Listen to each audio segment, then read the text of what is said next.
नमस्कार। आकाशवाणी से प्रस्तुत है समाचार प्रभात।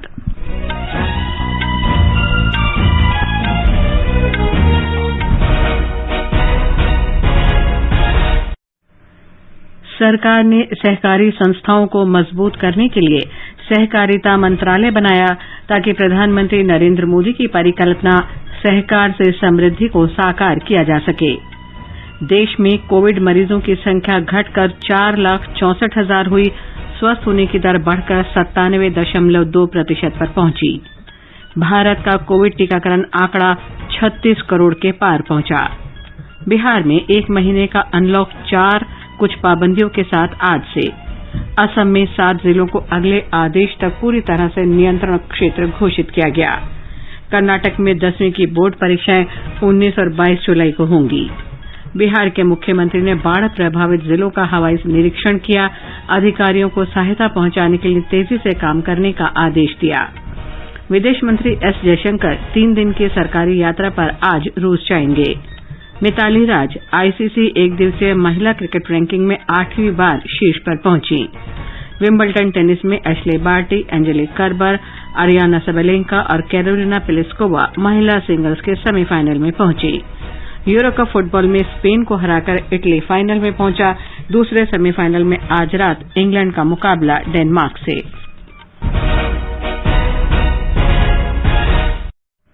समाचार प्रभात में चंद्रिका जोशी के साथ मैं लवलीन निगम। 18 वर्ष से अधिक आयु वर्ग के लिए सरकारी केंद्रों पर निःशुल्क राष्ट्रव्यापी कोविड टीकाकरण अभियान जारी है। युवाओं से आग्रह है कि कोविड रोधी टीका लगवाएं और अन्य लोगों को भी इसके लिए प्रोत्साहित करें। कोविड स्वास्थ्य के लिए खतरा बना हुआ है। ऐसे में एहतियाती उपायों के पालन में कोताही न बरतें।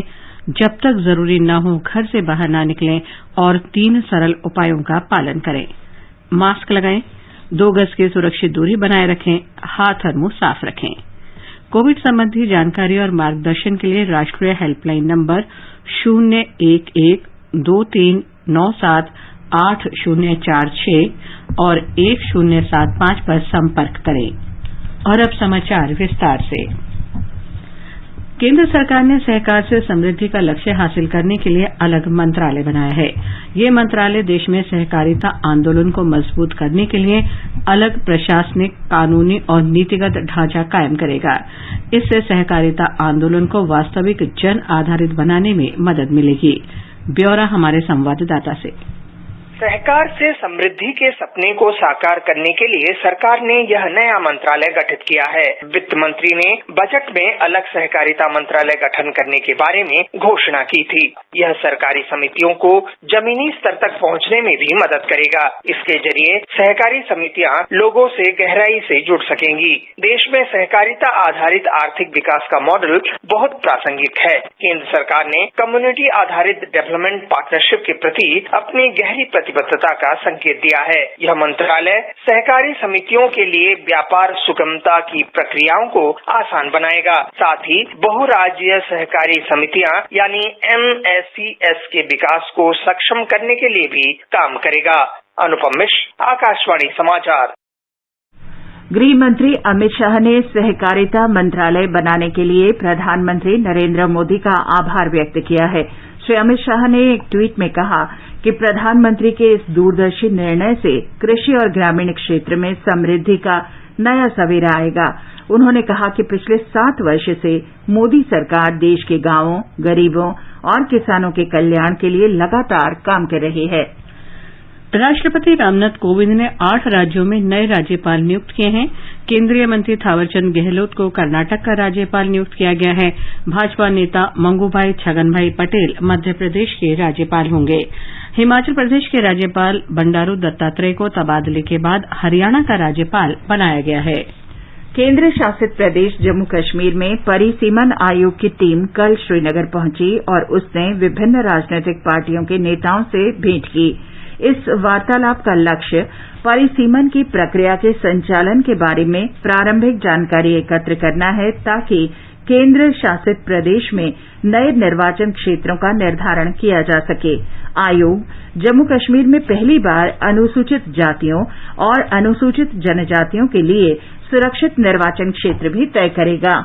आयोग में न्यायमूर्ति रंजन प्रकाश देसाई, मुख्य निर्वाचन आयुक्त सुशील चंद्र और उप निर्वाचन आयुक्त चंद्रभूषण शामिल हैं। एक रिपोर्ट। मूर्ति सेवानिवृत्त रंजना प्रकाश देसाई की अध्यक्षता में परिसीमन आयोग जम्मू कश्मीर की 4 दिवसीय यात्रा पर कल श्रीनगर पहुंचा। श्रीनगर पहुंचने पर परिसीमन आयोग जम्मू कश्मीर में परिसीमन प्रक्रिया को पूरा करने के लिए कल विभिन्न राष्ट्रीय और क्षेत्रीय राजनीतिक दलों के कई नेताओं से मिला। पीपुल्स डेमोक्रेटिक पार्टी PDP परिसीमन आयोग के सदस्यों से नहीं मिली। जिन दलों ने आयोग से मुलाकात की, उन्होंने जम्मू कश्मीर के नए निर्वाचन क्षेत्रों को बनाने के लिए चल रहे परिसीमन प्रक्रिया के बारे में अपने सुझाव प्रस्तुत किए। आयोग के सदस्यों का आज कश्मीर घाटी के सभी 10 जिला चुनाव अधिकारियों से बातचीत करने का भी कार्यक्रम है। आकाशवाणी समाचार के लिए श्रीनगर से मैं सुनील कौल। केंद्र सरकार ने कहा है कि देश में कोविड-19 के उपचाराधीन रोगियों की संख्या तेजी से कम हो रही है और नए रोगी भी कम दर्ज हो रहे हैं। इनकी संख्या करीब 4,64,000 रह गई है। स्वस्थ होने की दर 97.2% पर पहुंच गई है। केंद्रीय स्वास्थ्य और परिवार कल्याण मंत्रालय में संयुक्त सचिव लव अग्रवाल ने बताया कि 1 मई से 7 मई के बीच कोविड के औसतन नए दैनिक मामले 3,89,000 थे, जो 3 जुलाई से 6 जुलाई तक घटकर 40,420 रह गए हैं। सेकेंड वेव में एक विजिबल केस रिडक्शन हम नोट करते हैं। From a peak of 4,14,000 daily cases, अगर हम देखें तो पिछले 24 घंटे में देश में एक रिड्यूस्ड नंबर के हिसाब से 34,703 केसेज रिपोर्ट हुए हैं। पिछले 9 दिन से कंटिन्यूअस बेसिस पर 50,000 से कम केसेज प्रतिदिन के हिसाब से देश में रिपोर्ट हो रहे हैं। श्री अग्रवाल ने कहा कि संक्रमण का समय रहते पता लगाने के लिए कोविड की जांच का काम तेजी से किया जा रहा है। वर्तमान समय में देश की विभिन्न प्रयोगशालाओं में औसतन 18,30,000 कोविड मामलों की जांच की जा रही है। महाराष्ट्र में कल 8,418 लोगों में कोविड संक्रमण की पुष्टि हुई और 171 रोगियों की मौत हुई। 10,548 रोगी स्वस्थ हुए। फिलहाल राज्य में 1,14,297 रोगियों का उपचार चल रहा है। तमिलनाडु में कल 3,479 लोगों में कोविड संक्रमण की पुष्टि हुई। राज्य में कल इस महामारी से 73 लोगों की मौत हुई, जबकि 3,855 रोगी स्वस्थ हुए। राज्य में फिलहाल 34,477 रोगियों का इलाज चल रहा है। असम सरकार ने कोविड के प्रसार पर नियंत्रण पाने के लिए नए दिशा निर्देश जारी किए हैं। गुवाहाटी में संवाददाताओं से बातचीत में राज्य के स्वास्थ्य मंत्री केशव महंता ने बताया कि 7 जिलों को अगले आदेश तक पूरी तरह से कंटेनमेंट जोन घोषित किया गया है। ये जिले हैं ग्वालपारा, गोलाघाट, जोरहाट, शोणितपुर, विश्वनाथ, मोरीगांव और लखीमपुर। दूसरी तरफ 16 जिलों में दोपहर बाद 2 बजे से सवेरे 5 बजे तक कर्फ्यू जारी रहेगा। बिहार में कुछ प्रतिबंधों के साथ अनलॉक 4 आज से लागू हो गया है। ये 6 अगस्त तक जारी रहेगा। संशोधित दिशा निर्देश के अनुसार विश्वविद्यालय, कॉलेज और तकनीकी संस्थान 50% उपस्थिति के साथ खुलेंगे। 11वीं और 12वीं की कक्षाएं भी 50% क्षमता के साथ संचालित की जाएंगी। शैक्षिक संस्थाओं में ऑनलाइन शिक्षण की व्यवस्था जारी रहेगी। अन्य स्कूल और कोचिंग संस्थाएं बंद रहेंगे। सरकारी और प्राइवेट कार्यालयों में 100% उपस्थिति के निर्देश दिए गए हैं। दुकानें और व्यापारिक प्रतिष्ठान वैकल्पिक आधार पर शाम 7 बजे तक खुलेंगे। रात का कर्फ्यू शाम 9 बजे से अगले दिन प्रातः 5 बजे तक जारी रहेगा। कोविड टीकाकरण अभियान में 36 करोड़ से अधिक टीके लगाए जाने के साथ ही भारत ने एक और उपलब्धि हासिल की है। देशव्यापी टीकाकरण अभियान का नया चरण 21 जून से शुरू हुआ था। केंद्रीय स्वास्थ्य मंत्रालय ने कहा है कि कल शाम 7 बजे तक 32,40,000 से अधिक टीके लगाए गए। 8 राज्यों उत्तर प्रदेश, मध्य प्रदेश, राजस्थान, तमिलनाडु, बिहार, गुजरात, कर्नाटक और महाराष्ट्र में 18 से 44 वर्ष आयु वर्ग में 50 लाख से अधिक लोगों को पहला टीका लगाया गया। केंद्र सरकार ने राज्यों और केंद्र शासित प्रदेशों को अब तक 37 करोड़ 7 लाख से अधिक कोविड टीके उपलब्ध कराए हैं। सरकार ने आने वाले दिनों में 23,80,000 से अधिक और टीके देने का आश्वासन दिया है। छत्तीसगढ़ में अब तक 1 करोड़ 2 लाख से ज्यादा कोविड रोधी टीके लगाए जा चुके हैं। इस बीच मनरेगा कार्यस्थलों पर कोविड उचित व्यवहार सुनिश्चित करने के लिए रोजगार सहायकों को ऑनलाइन प्रशिक्षण दिया जा रहा है। ब्यौरा हमारे संवाददाता से। छत्तीसगढ़ में महात्मा गांधी राष्ट्रीय ग्रामीण रोजगार गारंटी अधिनियम मनरेगा के कार्यस्थलों पर कोविड अनुकूल व्यवहार सुनिश्चित करने के लिए प्रदेश भर के रोजगार सहायकों का ऑनलाइन प्रशिक्षण कार्यक्रम कल से शुरू हो गया है। राज्य के ग्रामीण विकास विभाग ने प्रदेश में कार्यरत 9,000 से अधिक ग्राम रोजगार सहायकों को प्रशिक्षित करने का लक्ष्य रखा है। राज्य के विभिन्न जिलों के लिए अलग अलग तिथि निर्धारित की गई है। प्रशिक्षण प्राप्त करने के बाद ये रोजगार सहायक गांवों में जाकर मनरेगा श्रमिकों को कोविड अनुकूल व्यवहार अपनाने के लिए जागरूक करेंगे। इससे ग्रामीण इलाकों में कोरोना संक्रमण की रोकथाम में मदद मिलेगी। विकल्प शुक्ला, आकाशवाणी समाचार, रायपुर। उत्तर प्रदेश सरकार एक कोरोना योद्धा महिला डॉक्टर की मदद के लिए आगे आई है, जो कोविड-19 की दूसरी लहर के दौरान संक्रमित होने के बाद जीवन के लिए संघर्ष कर रही है। राज्य सरकार ने इस डॉक्टर के फेफड़े प्रत्यारोपण के लिए 1.5 करोड़ रुपए की वित्तीय सहायता देने का फैसला किया है। ब्यौरे के साथ हमारे संवाददाता। 31 साल की डॉक्टर शारदा सुमन पिछले 3 महीने से ज्यादा वक्त से बिस्तर पर हैं और कोरोना संक्रमण की वजह से उनके फेफड़े पूरी तरीके से खराब हो चुके हैं। शारदा सुमन राजधानी लखनऊ के डॉक्टर राम मनोहर लोहिया अस्पताल में जूनियर रेजिडेंट के तौर पर तैनात हैं और अप्रैल महीने में कोविड से दूसरों की जान बचाने के दौरान उन्हें भी कोरोना हो गया था। उस समय वो 8 माह की गर्भवती भी थीं। उनकी हालत बिगड़ते देखकर डॉक्टरों ने ऑपरेशन के जरिए डिलीवरी की।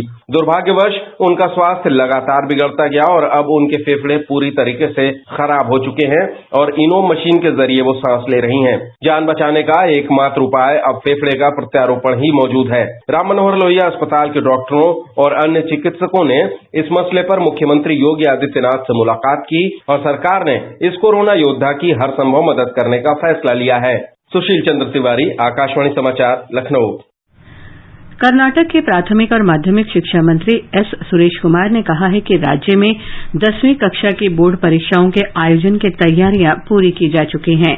बंगलुरू में कल पत्रकारों से बातचीत में उन्होंने कहा कि 2 दिन की बोर्ड परीक्षा में तैनात किए जाने वाले अध्यापकों और अन्य कर्मचारियों को कोविड से बचाव के दोनों टीके लगाए जा चुके हैं।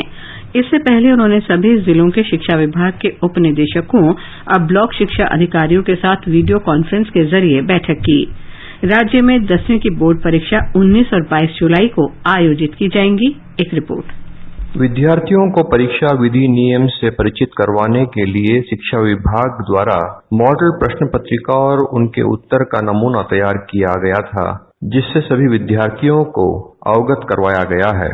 वेबिनार, व्हाट्सएप और व्यक्तिगत रूप से प्रश्न पत्रिका की जानकारी दी गई है। कुछ पाठशालाओं में परीक्षा के तौर तरीके की तालीम भी दी गई है। परीक्षा केंद्र को कोविड वायरस से मुक्त रखने की तैयारी की गई है। सार्वजनिक बस सेवा का इंतजाम किया गया है। विद्यार्थी परीक्षा केंद्र को जल्दी पहुंचने की वजह से उनको नाश्ता देने का निर्णय दिया गया है। जिन जिलों में भारी बारिश की वजह से सैलाब आने की संभावना है, वहां विशेष ध्यान दिया गया है। जिन बच्चों को नाव से आना है, उन्हें एक दिन पहले ही लाने की व्यवस्था की गई है। जुलाई 15 और 17 तारीख को परीक्षा पूर्व मॉक ड्रिल किया जाएगा ताकि सुनिश्चित किया जाए कि परीक्षा व्यवस्था बिल्कुल ठीक हो। सुधींद्र, आकाशवाणी समाचार, बेंगलुरु। स्वास्थ्य मंत्रालय ने सोशल मीडिया प्लेटफॉर्म पर सूचना परक वीडियो श्रृंखला कोविड गुरुकुल आरंभ किया है। इसका उद्देश्य कोविड महामारी और टीकाकरण पर प्रामाणिक जानकारी देना है।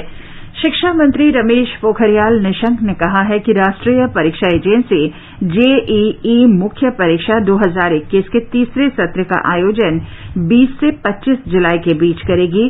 चौथा सत्र 27 जुलाई से 2 अगस्त के बीच होगा। वर्चुअल संबोधन में श्री पोखरियाल ने कहा कि सरकार विद्यार्थियों की सुरक्षा और उनके उज्जवल भविष्य को सर्वोच्च प्राथमिकता दे रही है। सोशल मीडिया पर राष्ट्रीय योग्यता और प्रवेश परीक्षा अंडर ग्रेजुएट नीट 2021 की तारीख से संबंधित एक फर्जी आदेश प्रसारित हो रहा है। केंद्रीय शिक्षा मंत्रालय ने स्पष्ट किया है कि स्नातक मेडिकल पाठ्यक्रमों में प्रवेश के लिए नीट परीक्षा के संबंध में ऐसा कोई आदेश नहीं दिया गया है। ये समाचार आकाशवाणी से प्रसारित किए जा रहे हैं। हर जोखिम से निकल कर फसल आए, सुरक्षित हो जाए।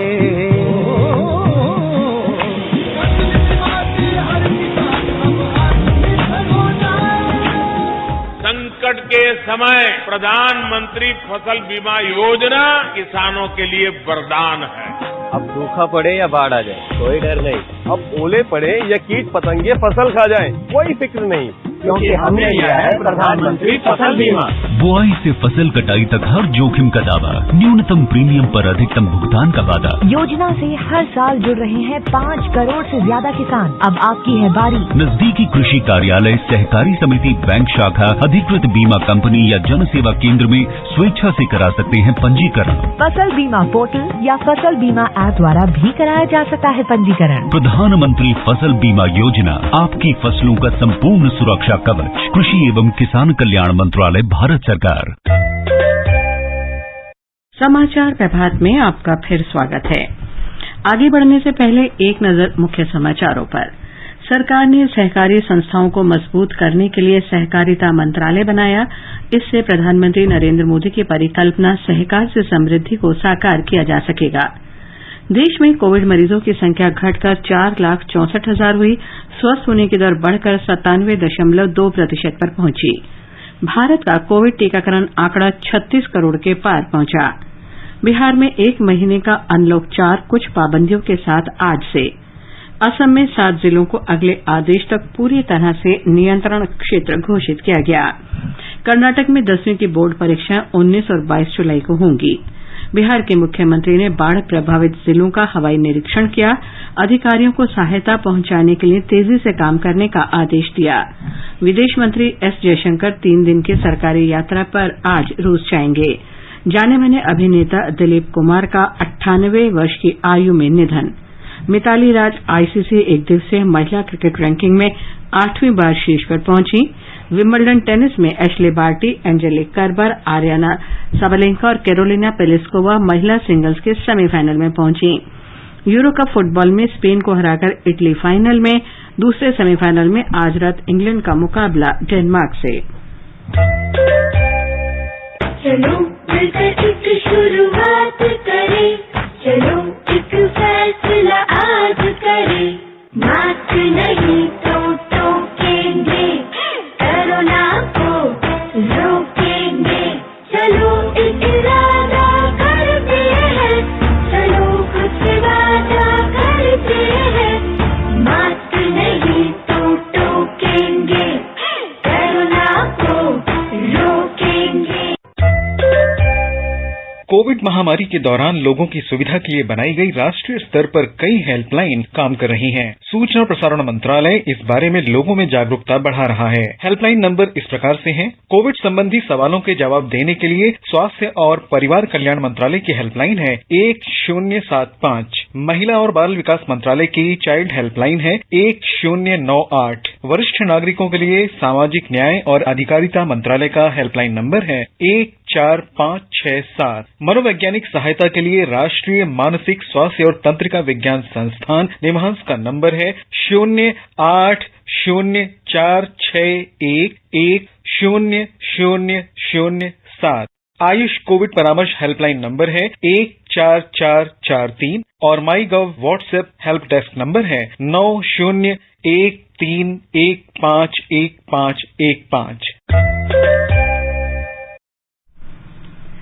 बिहार के मुख्यमंत्री नीतीश कुमार ने अधिकारियों को निर्देश दिए हैं कि राज्य के बाढ़ से प्रभावित क्षेत्रों के लोगों की सहायता में तेजी लाई जाए। बाढ़ग्रस्त 5 जिलों पूर्वी तथा पश्चिमी चंपारण, मुजफ्फरपुर, सीतामढ़ी और शिवहर का कल हवाई सर्वेक्षण करने के बाद श्री नीतीश कुमार ने बताया कि बाढ़ग्रस्त क्षेत्रों में फसलों के नुकसान के आकलन के बाद किसानों को सहायता प्रदान की जाएगी। मुख्यमंत्री आज समस्तीपुर, दरभंगा और मधुबनी का हवाई सर्वेक्षण करेंगे। केंद्र शासित प्रदेश जम्मू कश्मीर में उत्तरी कश्मीर के हंदवाड़ा जिले में कालगुंड के रैनान इलाके में पाचीपुरा गांव में देर रात सुरक्षा बलों की संयुक्त टीम की कार्रवाई में हिजबुल मुजाहिदीन का कमांडर मेहराजुद्दीन हलवाई उर्फ उबैद मारा गया।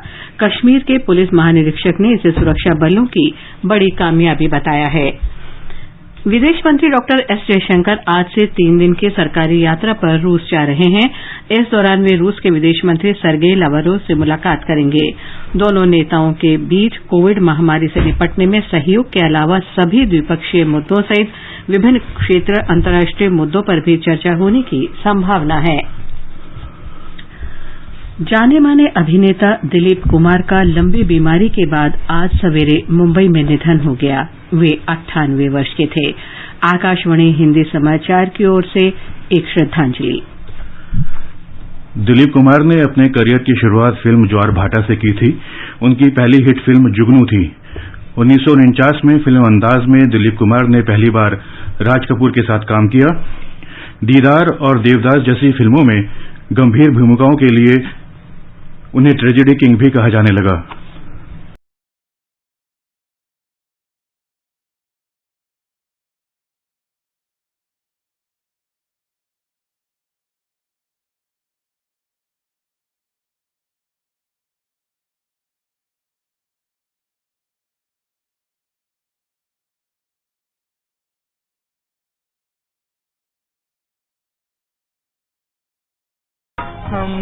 मुगले आजम में उन्होंने मुगल राजकुमार जहांगीर की भूमिका निभाई।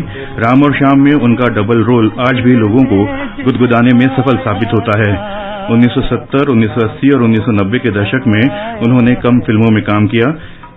इस समय उनकी प्रमुख फिल्में थी क्रांति, विधाता, दुनिया, कर्मा, इज्जतदार और सौदागर। 1998 में बनी फिल्म किला उनकी आखिरी फिल्म थी। उन्होंने रमेश सिप्पी की फिल्म शक्ति में अमिताभ बच्चन के साथ काम किया। इस फिल्म के लिए उन्हें फिल्म फेयर पुरस्कार भी मिला।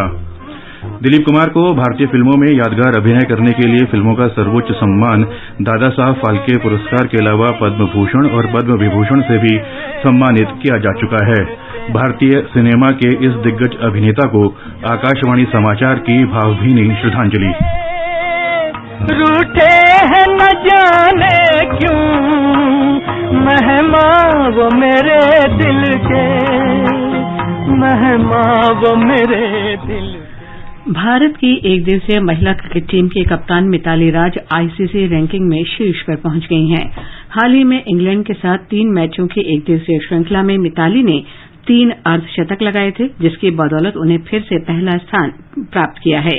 22 वर्ष के करियर में मिताली 8वीं बार रैंकिंग में शीर्ष पर पहुंची हैं।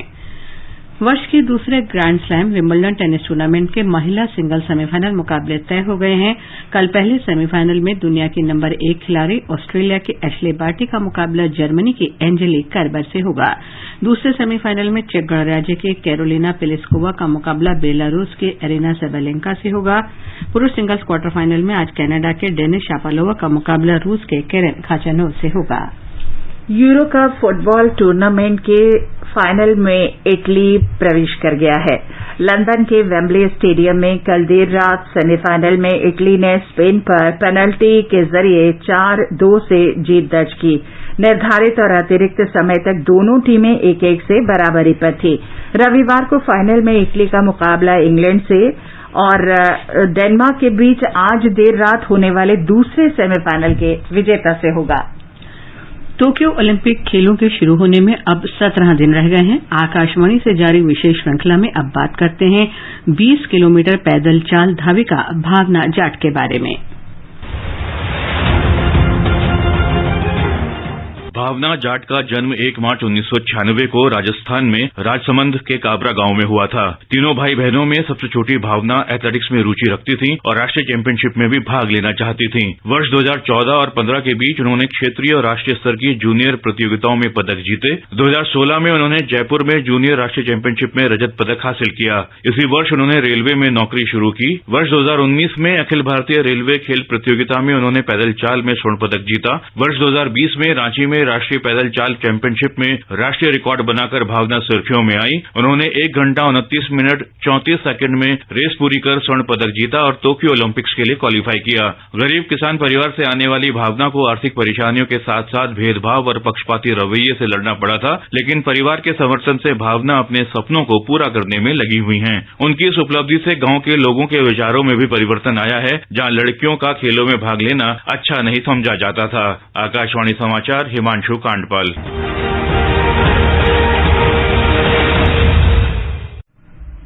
भारत के गोल्फ खिलाड़ी उदयनमाने टोक्यो ओलिंपिक खेलों में भाग लेंगे। अर्जेंटीना के एमिलियानो ग्रिलो के नाम वापस लेने के बाद उदयन को 60वें नंबर के खिलाड़ी के रूप में ओलिंपिक्स में स्थान मिला है। तमिलनाडु के मुख्यमंत्री एम.के. स्टालिन ने टोक्यो ओलिंपिक खेलों के लिए क्वालीफाई करने वाले खिलाड़ियों को 5 लाख रुपए की वित्तीय सहायता देने की घोषणा की है। कल जारी बयान में मुख्यमंत्री ने कहा कि एस. आरोक्य राजीव और नागनाथन पांडे को 4x400 मीटर पुरुष रिले और रेवती वीरमणि, सुबा वेंकटेश और धनलक्ष्मी सेकर को 4x400 metre mixed relay team के लिए चुना गया है। ये समाचार हमारी वेबसाइट newsonair.com/hindi पर भी उपलब्ध हैं।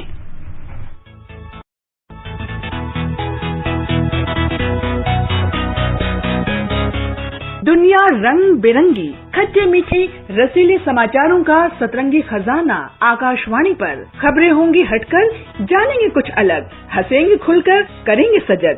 सुनना न भूलें सोमवार और मंगलवार 8 सवेरे तथा शनिवार और रविवार कार्यक्रम परिक्रमा में।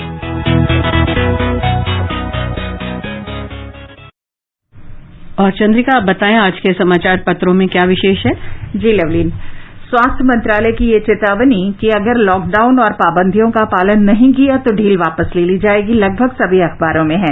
नवभारत टाइम्स की खबर है, भीड़ पर सरकार ने चेताया, नहीं माने तो फिर बंदिशें।